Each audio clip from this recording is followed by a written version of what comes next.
You know, he announced it. He surprised everyone during his 60th, or was it 60? No. What? He announced it during his 80th? I think he announced it during his 8th. Oh gosh, I can't remember. It was a little bit of a bittersweet moment because somehow you always say, wait, part of that is my inheritance and it's being donated. I remember it quite clearly.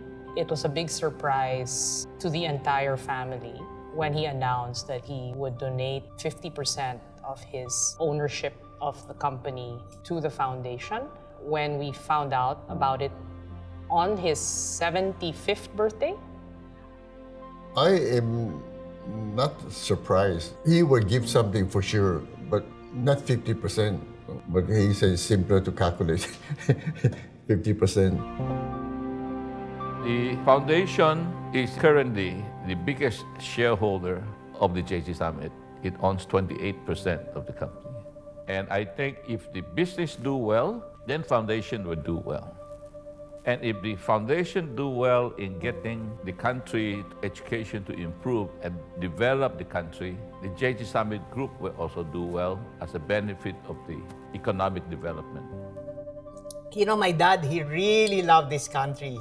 And he felt that it was because of this country that he became successful. And he felt that he had to give back to the society after what society had given to him.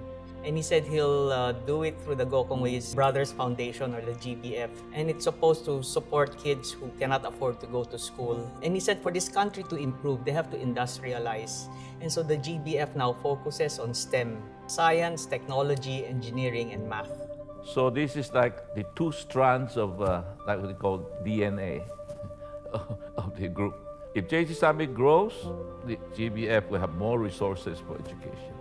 This is a symbiotic growth. One needs the other. I think we were quite surprised, but at the same time, very proud of this gift. I think he only told my mom. He probably told, I don't know who he mentioned it to. But we were caught by surprise, but we were so happy when he announced it. After an initial reaction, and then you feel quite sweet, quite proud, quite gratified that you have a father and mother, obviously, who were willing to contribute so much to a cause greater than themselves, which is really the foundation. Hopefully will make an impact on the Philippines. I felt that it was very generous, which is why we were very proud, because of the size of it and what it would mean for education in the country. The beginning is a smaller percentage, but he put a very significant part of his holdings into the foundation. That will also make sure that the JG Summit's control and benefits of the fruits of the JG Summit success will be the foundation, which will also lead to the greater budget for the educational development of the country. He's always been a man of principle, man of his own independent thinking. And his belief was that to improve a person's life, you do not give a man fish, no, you teach the man to fish. So he had a core belief that education was important and that everyone should have an equal opportunity to receive a good education. It's his way of saying what's important is the longevity of the business now. The business is not here to serve the family is here to serve the business. All the brothers like education, especially Mr. John. He's a self-learner. He loves education. Because my father died so early, he didn't have that opportunity to have formal education in the beginning. So a lot of that is his passion for learning. And so we thought the best way to help the country is through education. We can build up the capita income of the country by training them on all the different skills to have a developed economy. We want to make sure that this foundation will do the greatest good for the country to have it dedicated to education.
What I lost was I had to stop my violin lessons. I had to stop my Chinese lessons.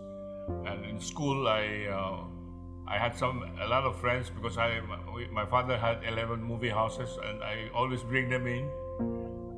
I lost some of my friends because I couldn't bring them to the movie house. But when he died, my mother realized that he had mortgaged everything, and well, everything was taken from us, including our house. That was the most painful thing. Was the house. I lived there for 12 years. My father, he came from a very difficult childhood. His father died when he was 13.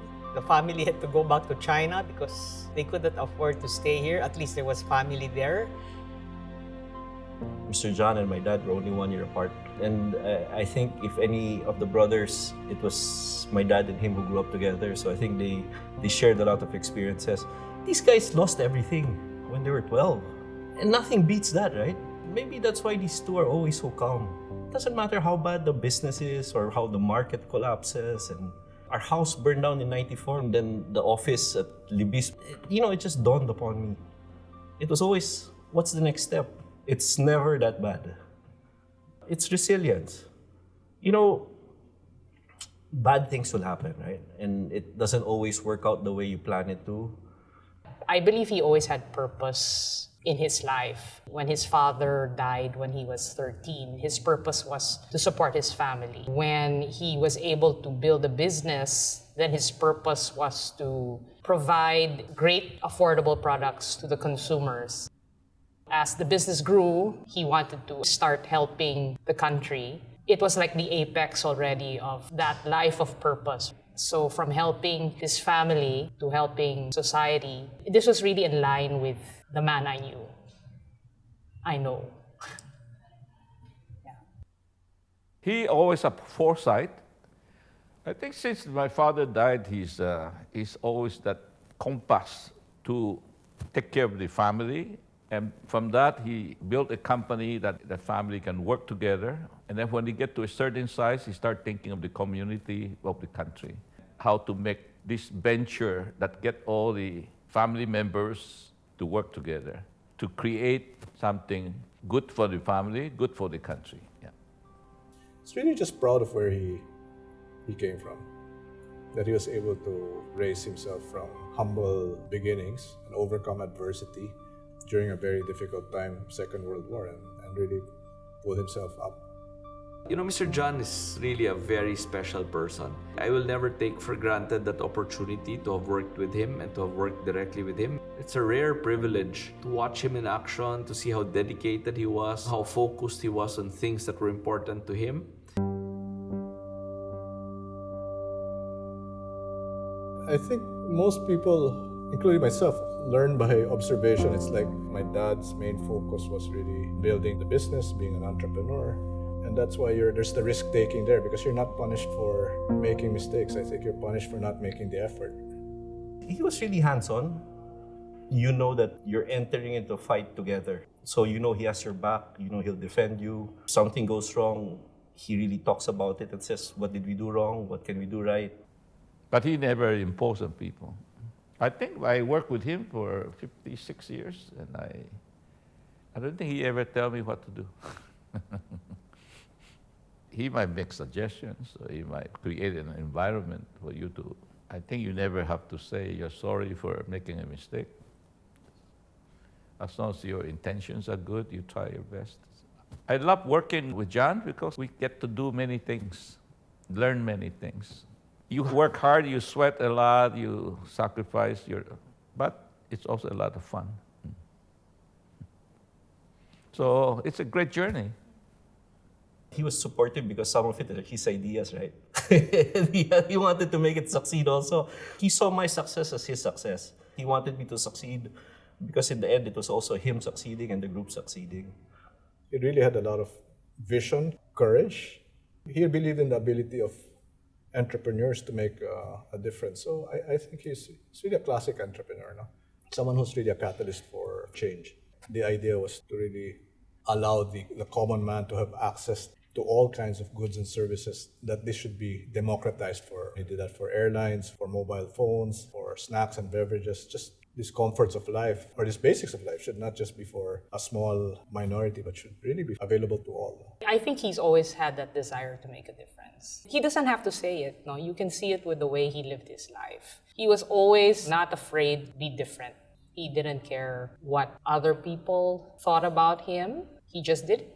He competed against the Goliaths. He put up an airline to compete with an incumbent airline. He put up a mobile phone company to compete with two giants. He was never afraid to compete. He would do things because he thought it was the right thing to do. He was always very clear. He was always very decisive, which I think is what everybody appreciated. He left no room for doubt of what direction the business was supposed to go. His leadership was very clear. If you take a look at it, go through the management principles, I think he was really very good at executing it. I don't think he had an idea of what it was called, right? He was quite good at scenario building, trying to understand what could happen. He wasn't big on reports. He would rather just sit down and talk to you and pick your brain. That was his style. Working with him talaga, it rubs off on you. It makes you want to be passionate, hardworking. It wants you to have integrity. Those values that are often used to describe Mr. John are really true. Yeah, I think he's inspirational to everybody around him. He worked pretty hard until midnight every day, if not later. When he retired, it's not as well as when he was younger. But he still worked about midnight. Even at the hospital, he wants to look at the financial statement. That's what makes him happy. I always so impressed with his continuous learning. Even when he was 90, he's still trying to learn. Sometimes he would call me up to say whether I know something. so it's, I think he never stopped learning. He's very strict and disciplined on himself. He always have long-term visions of things. He often tells me that if my father did not die early, his dream was to be a doctor. One thing I really appreciated with him was he was always down to earth. He was always very respectful. Of course, when they were wrong, he'd get mad, right? But that's something I think that happens to everyone. He has a reputation for just blowing up sometimes. But he also has a reputation for being very nice to them. People understood that it was really genuine emotions coming from him.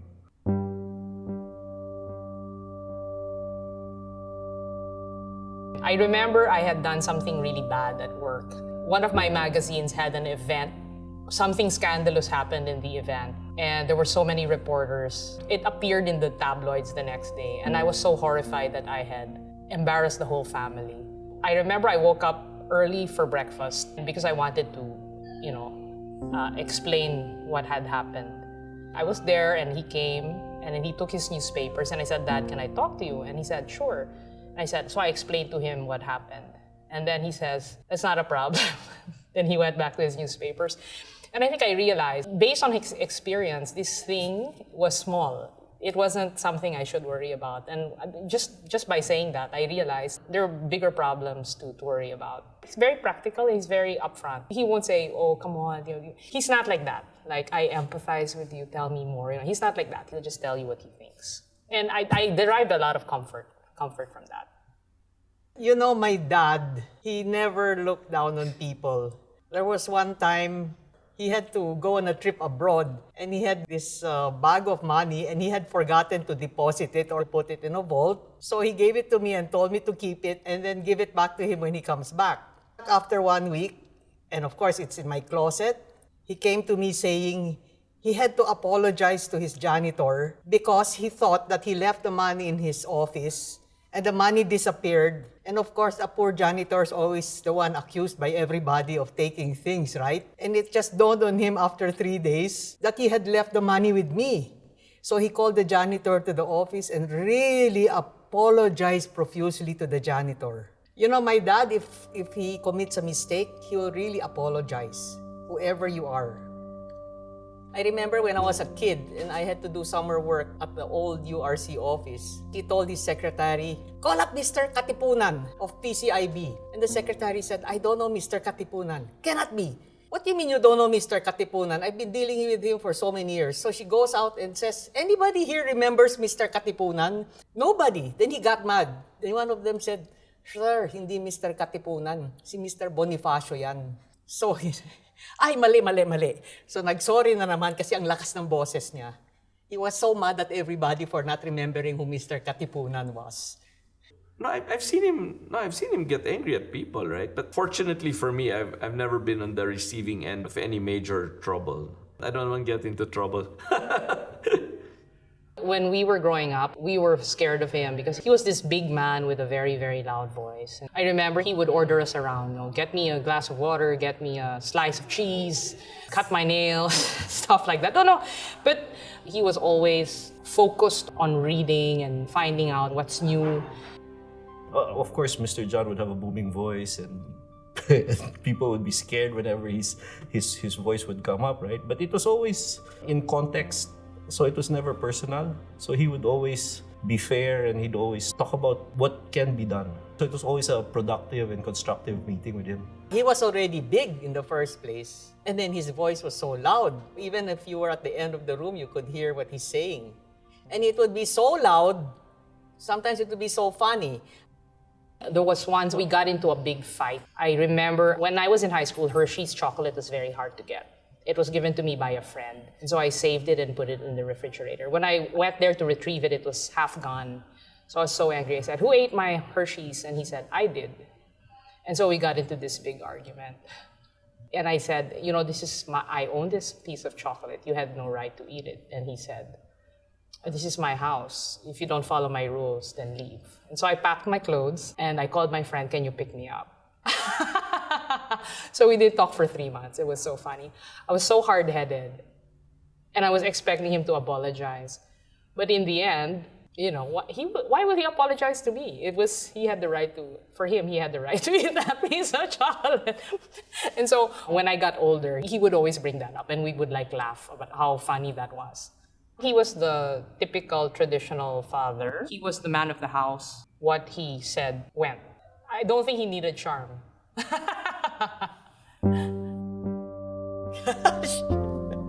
He would laugh and I cannot even remember why he'd laugh. Oh gosh, I cannot remember, but he'd just laugh I cannot remember. My dad and my mom, they know how to laugh at themselves. So almost anything they'll find just amusing or something to be happy about. There's a Gokongwei sense of humor, or even among the cousins, it's very self-deprecating, very bakya. So I think that's probably from my parents, no? When he was getting heavy, he doesn't feel like walking, and I bought an electric chair for him, and he played like a toy, and you see his face smiling, and very happy that he would be driving around. Zoom, zoom. My father's very, and I'm sure my siblings, my cousins would say that he's very thrifty. Other people would say he's kuripot and all that. He doesn't like to spend money, even though he can afford it. He will not splurge on fancy things. He will not splurge on fancy shoes. No, he's been like that all his life. I never seen him in any fancy Gucci, except the one bought by Lance.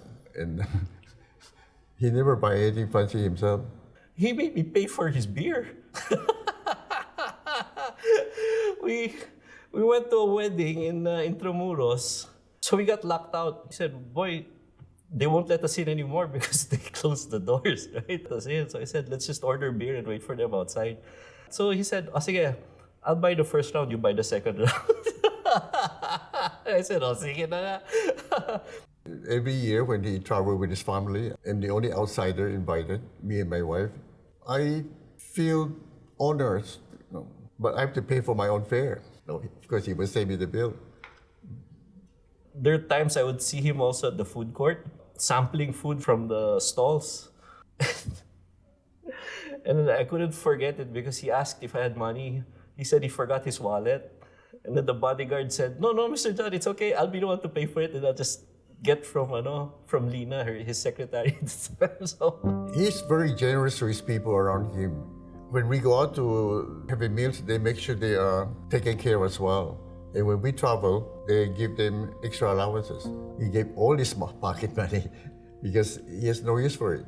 We arrange everything for him. His pocket money is only for buying ice cream. He cannot refuse an ice cream. If the wife is with him, he cannot have more than one. You know, when I was a child, you would not really see the big things. You just go to his office and he had this cabinet full of pasalubong. He had perfume, he had chocolates, he had candies, he had all sorts of knickknacks. And then when an employee would come to the office and say, "Wait, I have something for you." He'll open the cabinet, he'll just get something. "This is for you. I bought it in the US, I bought it in Europe." He'll just give it randomly.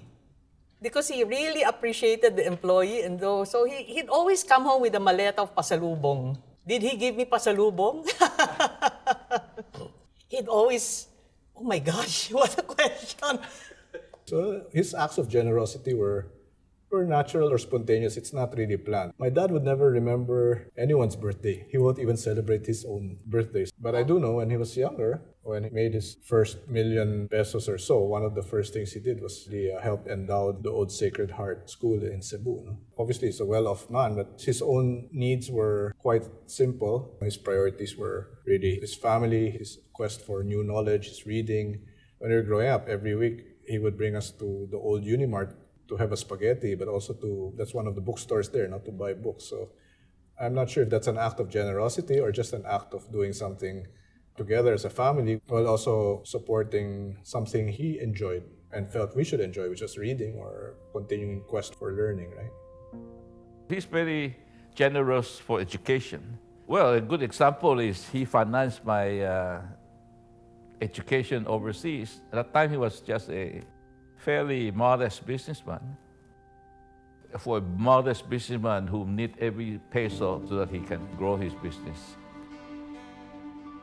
And even after I finished 4 years, I stay another year for master's degree. He has no questions asked, just stay. That's generosity, yeah.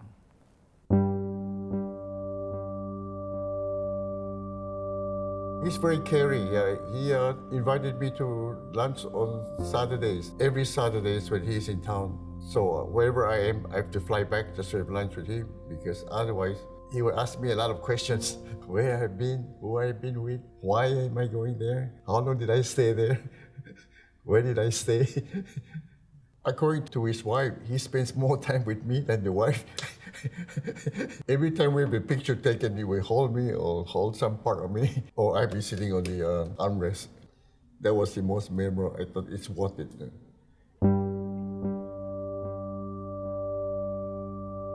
When my mother was fighting with her cancer of the colon, that is spread out, and John is constantly bringing her to San Francisco for checkup and cure. There was one time I was visiting San Francisco. My mother was suddenly spitting blood. John, that time, I think, is already 60 plus because our apartment is on the 3rd floor. There is no elevator. I saw him in a moment. He just picked up my mother and ran him down 3 stairs, down to the ground floor, put her in the car, and went to the hospital. It's just amazing, the devotion to my mother. I oftentimes play back that memory. When she was 13, promising my mother that she would take care of the family.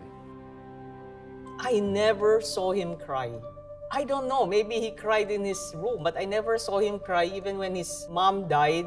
You know, he would look at the good side of things and said, you know, she died at the age when people are already dying. He would always try to look at the better side of things. He would never regret. He would, yeah. The most stressed I've seen him was when Robina was kidnapped. No? But when he's stressed, he doesn't.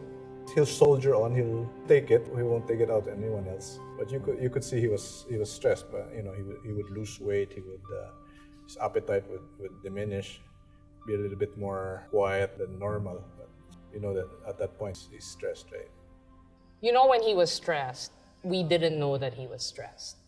That's how he was able to keep those things. To be honest, his relationship with the older kids, Lance and Robina, was very different from his relationship with the 4 kids. I guess the 2 older kids were more exposed to him as they were growing up. When he was stressed, we did not see it. The most I've seen him stressed was when I think Robina was kidnapped. I would see him pacing, But, he knew how to compartmentalize, really. When he got home, he was able to turn it off. He's not somebody who talks a lot. You have to connect him on many levels. He only interested sometimes in talking about history, about science, about geopolitics, macroeconomic trends, where the world is going, where the economy is going. But he loves history, especially ancient history, archaeology. Those things he talks a lot. Once you're in that mood, he can talk. But emotional, personal, he has very few words. He only shows it by actions.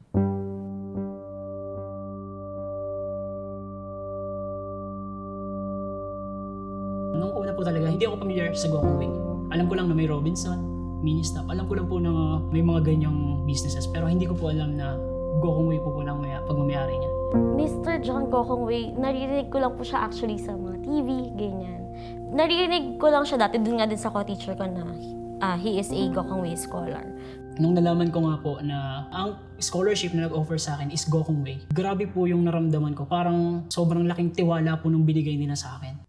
Maraming employees, dun sila nagsimula ng career hanggang retirement nila. Kinakukwento sa akin yung manager ko, pag holiday daw or December, napunta si Sir John doon kahit yung hindi na siya doon nag-office. Napunta siya doon sa building namin, yung dating starch plant na isa sa mga unang company niya. Pinagmamasdan lang daw niya. Nagre-reflect lang sa akin na kahit saan ka mapunta, babalik at babalik ka kung saan ka dati.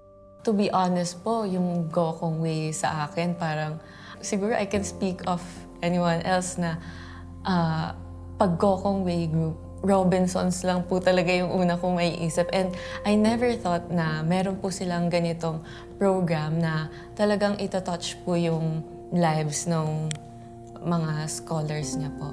I never knew before entering GBF na may ganitong klaseng advocacy po si Gokongwei Group. Mahirap. Umabot din po kami sa time na we have to look for a family para magbigay po sa amin ng pagkain. Our father left us when he went abroad. Nakikita ko na po yung kalagayan ng mga magulang ko. Halos araw-araw naghahanap ng kung saan kukuha ng pangkain namin. Si Papa po naman ay kulang yung 24 hours ng pagtatrabaho. Naalala ko po noon 2 days. Gising si Papa, walang tulugan, tinatapos niya po yung gawa niya. Para lang po masustentuhan kami. Siya lang po yung pinaka-provider namin. Sabi ko sa sarili ko, alam kong kaya kong gawin kaya kong tumulong. Talagang ginrab ko na yung opportunity ng Scholar ni Juan. And hanggang ngayon po, ang bigat po sa akin na nakikita sila nahihirapan.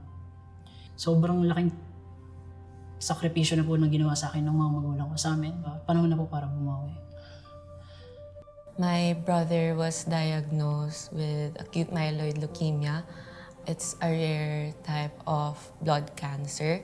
Dahil po dito, talagang lumobo po yung expenses ng family po namin sa pagpapagamot, sa pagpapa-hospital, sa mga chemo and all other medications. So, nung lumapit po si GBF, nakita ko po rin yun as a sign of hope na kakayanin ko, ganun, na mayroong aalalay sa akin all the way. I also take my education seriously. So, sa tulong po ng GBF, naigapang naman po natin. Before, back when I was high school, elementary, nagtitinda ako ng banana Q. Nangangarap lang ako maging engineer. Mahirap siya kasi financially hindi naman ganun ka-capable yung family ko. Then, 3rd year din ako, namatay yung father ko. Literally, I grew up in a school kasi nanay ko teacher din po. My motivation for everyday sa teaching ko is of course yung mga bata. Kasi kung di ako papasok, paano sila matututo? So kung walang teacher, walang magtutulong sa mga bata to build their knowledge, to build the concepts, the knowledge, and paano nila ma-apply yon on their day-to-day living. As a teacher, hindi lang transmitting, building knowledge, constructing knowledge sa mga bata. We are also playing the role as their second parents. And minsan social worker din kasi tumutulong din kami sa pag-aasikaso ng mga scholarships nila, lalo na yung mga galing sa government. And Minsan, sponsor na rin. Kasi minsan, we are giving them money. Lalo kapag alam namin yung bata na hindi talaga kayang pumasok or hindi magawa yung project dahil wala siyang pera, hindi pa siya sumasahod or hindi pa siya nabibigyan ng allowance ng parents niya. When you're 15, you're in a war, you either starve or you work. Life was difficult, food was hard, but you have to work. And people still do business because they have to survive. And my business was buying a second-hand bicycle. I think it cost me maybe 100 or 50 pesos. Put a box in the back, buy textiles, candles and all that, bring it to the small town to sell, and then come back at 6 o'clock. You know. I did that about 2 times a week or 3 times a week. Selling a bicycle is, I think you only sell about 200-300 a day and make about 10, 20, 30 pesos. At that time, a car was 2,000 pesos. A kilo of pork was about 40. But you can survive with 2 pesos.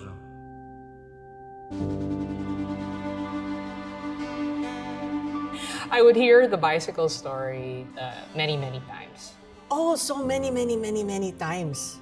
I can't even count the number of times I heard it. But he'd make cuento and other people will make cuento. My dad was a storyteller. No?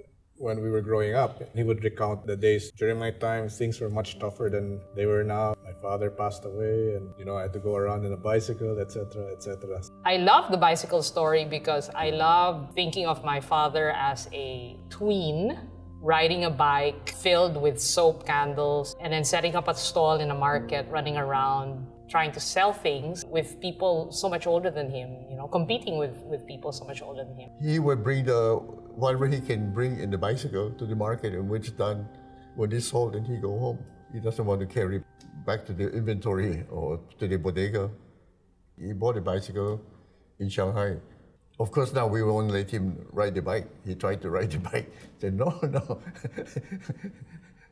When I was 13 years old, I was doing that, but I was doing that with my sisters. We were playing house and market, but he was doing it in real life. Well, to me, it's never about just the bicycle. To me, it's when my father passed away with 6 children, 13 years to 6 months, and my mother, as a young widow, 30, 31, he told himself, I am the head of the family now. I want to make sure the whole family is okay. That, to me, is the decisive moment. There was the compass, and there is the willpower and the dream and the passion to make that happen. The bicycle, the batel, these are just conveyances, channels of achieving that decision.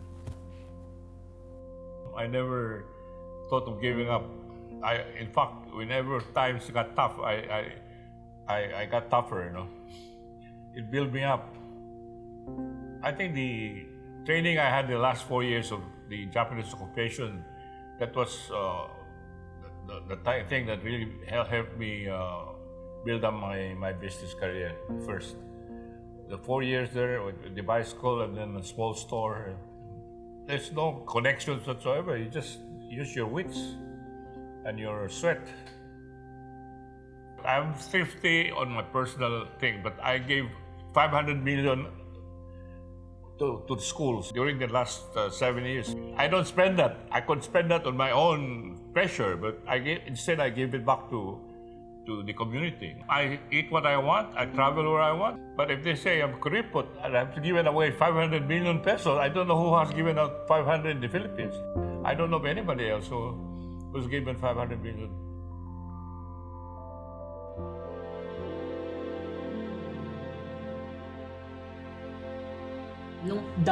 Nung panahon pong yun, naghahanap po talaga ako ng trabaho kasi nga po, parang nawala na po ako ng pag-asang makapag-college.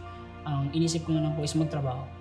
Nag-search po ako sa Facebook sa Public Employment Service Office ng Binyan and nakita ko po yung Scholar ni Juan program. Noong una medyo hesitant po ako kung i-grab ko ba kasi nga po 1 year technical training bago ka makapagtrabaho sa URC. Pero ayun po, ginrab ko yung opportunity kasi sabi ko long-term decision to. The original plan was, when I passed the board examination, dapat itutuloy ko siya sa physician. Kaso, I have 2 younger sisters. What if mas malalong mahirapan? So yun, nag-apply po ako for the Gokongwei Brothers Foundation. 3rd year din ako, namatay yung father ko. Then, after a year, doon ako na-interview ni GBF. Yun, laking opportunity yun sa akin para makaka-catch up ako kasi medyo nawawala na ako ng motivation. Struggle na financially, emotionally, tapos sobrang hirap pa sa school. Never ko naisip na makakapasok ako sa scholarship. I'm just an average student, pero nagsusumikap para sa buhay. Nagdadalawang isip ako kung karapat-dapat ba ako. Marami rin kami nag-apply, then dadalawa lang kami sa course namin na nakuha during that time. Then, after GBF na maging scholar ako, di lang nila ako natulungan. Financially, they also helped me na maboost yung confidence ko, na mamotivate ako. Kasi they give me assurance na after I graduated, magkakatrabaho ka sa kanila. Nahanap po ako ng GBF. Second year college po ako. I was part of the UP School of Statistics Student Council. And I really feel so grateful and honored po sa GBF dahil na-recognize po nila na I have this potential sa larangan po ng STEM. Siguro po one thing that they saw in me ay yung eagerness ko po and yung hunger ko po na matuto in this field. I think it has well reflected po in my academic performance. Sa awa po ng Diyos and sa tulong po ng GBF and all the people behind this is nakapagtapos naman po tayo ng cum laude po. Before ako pumunta doon sa GBF, 1 week po yung pagitan. Kaya lang po, mas napaaga. Tinawagan po si mama. Yun nga po, nakapasa ako. And nung una po talaga, parang hindi makapaniwala si mama. Kasi nga po, inisip ni mama talaga is wala na. Parang magagaya na po ako sa iba kong kapatid na hindi nakapagtuloy din. Diretso trabaho na gano'n. Parang ang inisip po ni mama nun is wala na akong pag-asa din, halos gano'n po. We struggled a lot financially. So instead po kasi na parang i-feel namin yung pain, ginawa po namin na like stepping stone or a foundation for us to improve kami pong magkakapatid. Pagka-uwi ko nung Saturday, doon ko sinabi sa nanay at ate ko kasi ate ko yung nagpapaaral sa akin. Sinabi ko sa kanila, tapos yun, sobrang saya rin nila, parang unexpected nga. Hindi nila alam na nag-apply ako.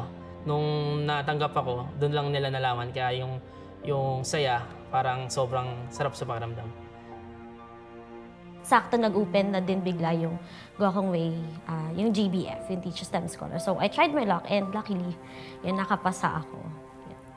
I believe po din sa vision ng GBF, which is building the future through education. Of course, without education, people will not be well-informed on what is happening.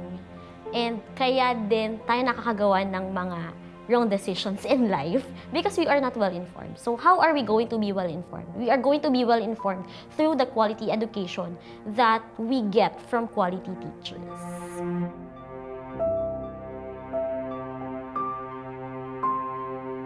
It's always good to remember the values and the stories that bring us to this point.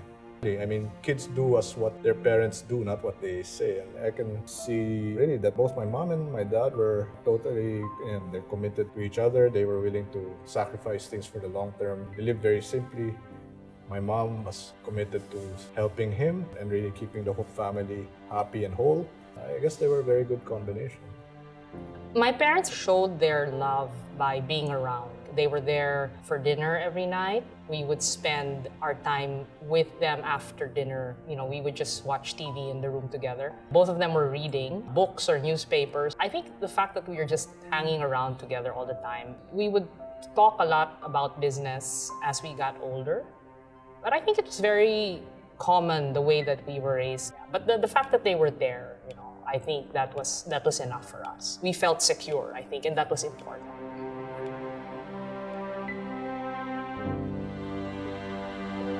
Beginning, we worked together as a family. Ever since my father passed away, John, the eldest, promised himself and to our mother that he wanted to make sure the family will be together and will be financially safe.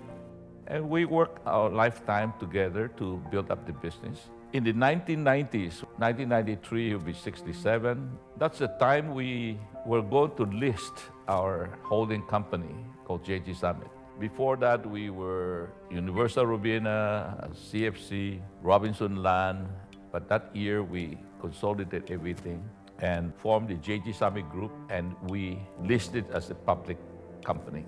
Well, to set up a foundation that's all for education, and a company of this size where we hire almost close to 100,000 people. And more than anything else, it's that it's sustainable. I have seen the great things Lance and his cousins and his professional managers, the whole team, they are doing great things. I think they are going to improve the company even more. They have bring the group now even to a much more formalized, institutionalized way of achieving further growth. I have no doubt that Lance will bring it to even greater heights in the next 33 years when it will be century, 100 years anniversary. I think Mr. John's biggest legacy is to build, enable a organization, both the company and the foundation, that can sustain and last, that will redound to the benefit of the people and also the country. Those are his three legacies. It's his family, it's his business, and it's the foundation, right? So those are the three legs of his stool, right? No, I share exactly the same values as my father. And I view his legacy as one worth emulating. And for me, it's really, how do I build upon all these gifts that have been shared with me? No? But also, of course, this heavy responsibility and accountability. But it's something I look forward to. I remember when I really got busy at work, I told Lance, I really have no more time to handle the Gokongwei Brothers Foundation. It's just, I'm so busy with other things. Can you give it to someone who will be more responsible and who will love it more? And then he said, you know, Liza, think about it. In the end, this is what will matter. After all is said and done, it's the foundation that will matter. So I thought about it, and I realized what he said was true. It's really valuable. It's valuable to me. I think it's valuable to the company. It ties what the employees do to helping the country. And in helping the country, they feel very good. So it goes back to them working hard for the company. But also, I think it binds us as a family. I hope all the generations, they'll realize that they were given such a gift, not only the business, but also the foundation. I hope it will remind them of what their fathers built. You know, I think he was happiest when he was building something. Whether it was business or a philanthropy, for as long as he knew he was building something of value, I think he was happy. The GBF's trust is education. It's very important, a good cause. It goes back to that thinking that you want to teach them how to fish instead of just begging for fish. It's something that will be meaningful moving forward. GVF is really important in my life because it changed me. It changed the way I see things, how I see the future. It helped me build the future that I want. GBF is important because of the way they are helping in building the Philippine economy.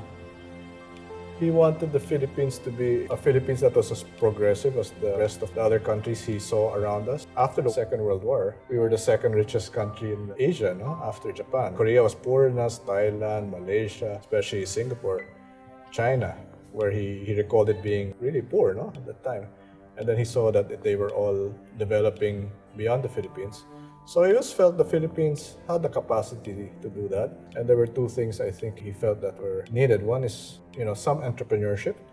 And the second thing is he saw that the Philippines, we were very strong in the services, but we were really lagging behind in manufacturing. So he said he wanted to really invest in businesses like infrastructure or manufacturing, which would really form an industrial base, which he thought would provide the Philippines a more balanced economy beyond services. Kailangan natin ng napakaraming philanthropists katulad ni Sir John Gokongwei. Being a third world country, napakarami nating kababayan na naghihirap, kulang sa oportunidad. Pero dahil sa ginagawa ni Sir John, maraming kabataan na natutulungan, which is, ayun din yung sinasabi nga ni Jose Rizal na ang kabataan ng pag-asa ng bayan. Of course, we definitely need more leaders like him. It's something you don't get taught at school. His skills, his ability to dream, his ability to have a vision, it's really unparalleled. You have to witness it in action to get inspired. You know, in this day and age where creativity or entrepreneurship is being challenged by the economic conditions of the world, it would be refreshing to have more Mr. Johns, right? And that's how the economy of the country can recover, perhaps. He was always very conscious about the multiplier effect of his actions on the economy. I benefited sa JBF program, yung Teach STEM Scholar in particular. Una, it opened me a lot of opportunities to share my expertise and to share my knowledge to people. And second, nag-open din siya ng opportunities to my students. Kasi kung hindi ko alam, how will they know? If it weren't for GBF, if it weren't for Gokongwei, malamang is I cannot provide to support my education further. Personally po, mas lalo ko pong na-appreciate yung field ko po. Especially in these times where misinformation is very rampant na, no? I want to take part in promoting an evidence-based and data-driven society. We have several GBF beneficiaries already at the petrochemical plant. Most of them are engineers, so they will be in different field and operations-related activities for the plant. A lot of the graduates of the technical school, for example, are working in our plants. Some of the scholars are working in different parts of the conglomerate. I believe that 2 of them work in corporate services. We're very excited to hire more of these scholars to work for us. Siguro po, kung hindi ko na-grab yung GBF, ING, baka po hindi pa rin po ako nakapagtuloy ng college. Baka po hanggang ngayon, nag-iipon pa rin ako para makapagkolehiyo. And baka po hanggang ngayon, dagdag pasanin pa rin po ako sa magulang ko. Marami pong bagay yung nagbago sa akin dahil po sa GBF. Wala, nakakatulong ako sa magulang ko, nakakabili ako ng gadget na gusto ko. Nakapag-enroll po ako ng college, ako yung nagbabayad ng tuition. Sobrang laking tulong po talaga ng GBF Scholar ni Juan sa naging buhay ko. I've heard a lot of stories with regards to the Gokongwei siblings. I don't think anyone wouldn't want to get involved with such names because their name Gokongwei really embodies hope, integrity, and reliability. Same nang nararamdaman ko kasi yun nga, si Sir John, alam ko, nagsimula rin sa maliit. Being a small trader in Cebu. And ako, nagsimula ako sa pagiging banana queue vendor. And ngayon, unti-unti nang nagbibuild ng career. Na-inspire ako na kung kaya niya, kaya ko rin. Hindi malabong kung ano yung narating niya is kaya ko rin ratingin. His legacy to his nuclear family is fantastic. His great children, they work hard, they're humble, they're grounded. They also have extremely good values. To the siblings and their families, I think he's also looked upon as a patriot who have set good examples of good values, ability to do great things, to take risks, the commitment for education, to be productive, a company that would be helping the community and the country, where everybody have a chance who want to work and work together to build up something they can all be proud of. During the war, I was pedaling my bicycle, and then after the war, 1946, I saw the big companies like Ayala and San Miguel were already very, very big. I said, my God, how do I reach that height, you know? So I tried, and then I think we've hit that height.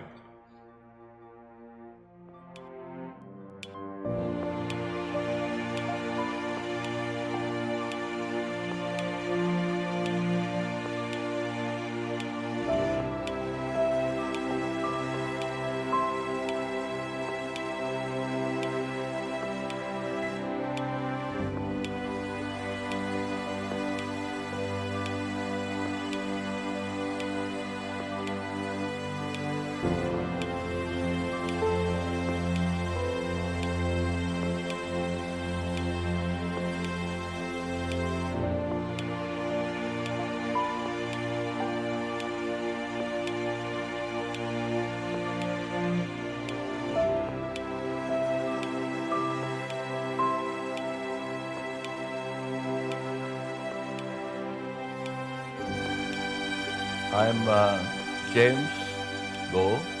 I'm the youngest brother of Mr. John Gokongwei, and I'm the chairman of the JG Summit Group. I have been working with the company starting 1964 up to now. This year is my 60th year. I'm Lance Gokongwei. I'm the chief executive of JG Summit and chairman of Robinson's Retail, only son and second child of John and Elizabeth Gokongwei. I am Robina Gokongwei. My baptismal name is Joan, which comes from John. I'm president and CEO of Robinson's Retail Holdings, Inc., and I'm the eldest in a brood of 6.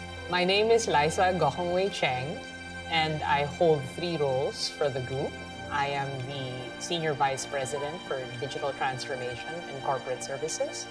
I am the President of Summit Media, and I am also the General Manager of the Gokongwei Brothers Foundation. I am the 3rd in the family. I'm Patrick Go. I'm assigned with the Petrochemical Group, so I'm officially the President and CEO of JG Summit Olefins Corporation. I am Frederick Digo. I am a nephew of Mr. John. I run the real estate businesses of the Gokongwei Group. The most known among them would be Robinson's Land Corporation. My name is Tony Go. I'm a good friend of Mr. John Gokongwei. Our relationship started when our family bought his bank. And when we sold the bank, I didn't sell it to him. That's how we became friends. I am Carl Angelo B. Lorenzo, a registered pharmacist and a store head of Southstar Drug Incorporated. Ako po si John Marvin Avier, Scholar ni Juan Batch 13. Ako po ay kasalukuyan ngayon nagtatrabaho sa URC San Pedro Plant 1, and ako po ay isang packaging operator, and gumraduate po ako sa Scholar ni Juan last 2021 po. My name is Mark Nilay Asturias. I'm 24 years old, currently living at Imus, Cavite. So kasalukuyan nagtatrabaho ako sa Universal Rubina Corporation as project engineer, where I handled mechanical projects for extension, innovations, and improvements. I'm a GVF STEM Scholar alumni. I am Camille Madarang. I am an Asset Liability Management Analyst of the Enterprise Risk Management Group of the Robinsons Bank Corporation, and I am a scholarship recipient of the GBF STEM Scholarship for Excellence. I am Anthony F. Sagun, Special Science Teacher 1 and a very proud Teach STEM Scholar.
I help our family recover its position in the community, helping some schools. I help a little bit in improving the economy of the country and providing jobs to 50,000 families. It's not too bad.